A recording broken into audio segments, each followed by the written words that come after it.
Bonjour à tous, ici Alexandre Devriez. On se retrouve pour une nouvelle vidéo sur Photoshop. On va voir comment créer des calques et surtout organiser sa fenêtre de calque.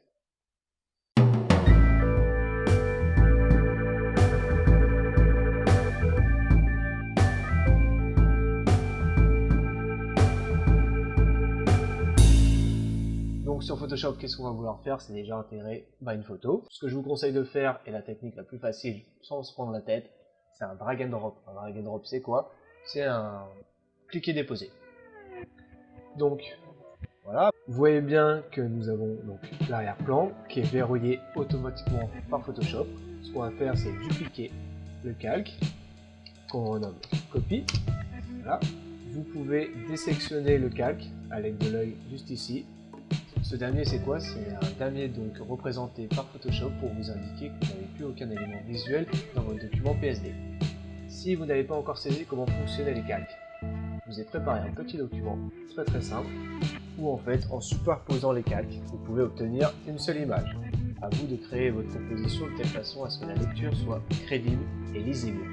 Qu'est-ce qu'on fait maintenant? On va intégrer une deuxième photo pour vous expliquer un peu plus comment fonctionne la fenêtre de calque. Donc notre calque, vous pouvez le renommer en cliquant deux fois sur le nom du calque. Ce petit logo vous indique en fait que votre calque est dynamique. On verra dans une autre vidéo ce que ça signifie. Pour y remédier, vous faites juste clic droit et pixeliser le calque. Donc je peux rendre invisible mon tigre, qui est toujours présent dans ma fenêtre de calque. En revanche, il n'est plus présent dans l'espace de travail. Pour baisser l'opacité d'un calque, c'est plutôt simple.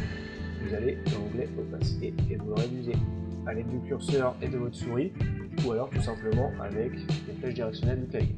Pour supprimer un calque, c'est plutôt simple. Vous avez la corbeille qui est juste ici. Pour créer un calque, ça se passe ici. Vous pouvez le renommer en cliquant deux fois. Renommer, tiens.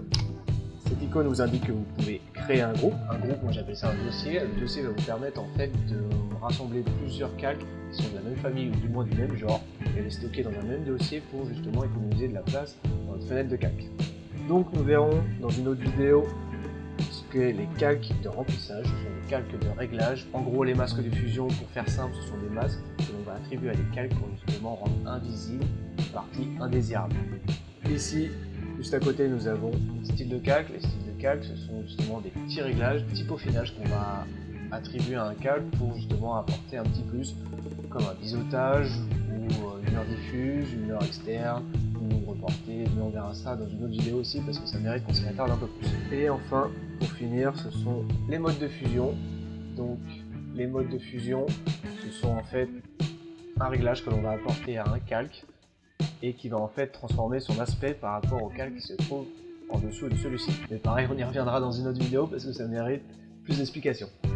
Donc, maintenant qu'on a vu un peu à quoi ressemblait la fenêtre de calque, on va comprendre qu'il est indispensable d'organiser ces calques et de créer une sorte de langage personnel pour justement que vous soyez performant dans votre fenêtre de calque et que vous ne perdiez pas de temps à chercher un calque précis.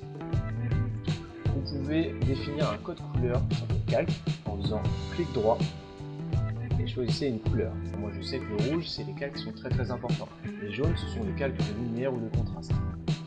Imaginez maintenant que vous voulez par exemple fusionner un calque. Donc vous avez, je sais pas, 7 fois ou 4 fois le même calque.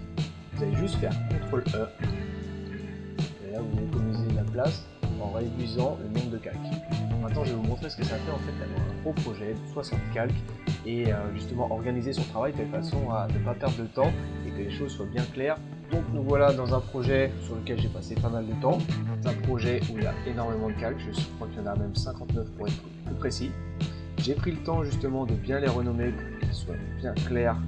Ensuite, j'ai créé des dossiers, j'ai supprimé les calques dont je n'avais pas besoin, j'ai fusionné certains calques aussi entre eux pour économiser de la place mais aussi de la mémoire qui est très important sur Photoshop. Si vous créez des dossiers très volumineux, Photoshop, au bout d'un moment, il va avoir du mal à le lire. Donc quand je dis Photoshop, c'est votre bécane. Ensuite, j'ai mis les codes couleurs pour donner de l'importance à certains calques. Donc voilà, on a pu voir aujourd'hui comment créer les calques et surtout comment organiser sa fenêtre de calque. Donc n'oubliez pas, vous renommez toujours les calques. Vous pouvez les verrouiller si ils sont importants. Vous pouvez attribuer des codes couleurs à certains pour vous organiser. Créer des dossiers pour économiser de la place. Fusionner certains calques aussi. Supprimer les éléments dont vous n'avez pas besoin. Certains calques méritent d'être supprimés. Donc voilà, avec ces choses-là, je pense que vous allez organiser votre fenêtre correctement. Je vous dis un grand merci de m'avoir suivi aujourd'hui. On se retrouve la prochaine fois pour les masques. Vous pouvez me retrouver sur les réseaux sociaux Facebook, Twitter, Instagram, La Retouche Photo, ainsi que sur les blogs La Retouche Photo. Vous allez pouvoir trouver un peu plus d'informations comme des articles, des tutos et des trucs de dingue. Donc n'hésitez pas à aller sur le blog, on échange ensemble et on avance ensemble. Je vous dis encore un grand merci de m'avoir suivi aujourd'hui et je vous dis à la prochaine fois. Ciao!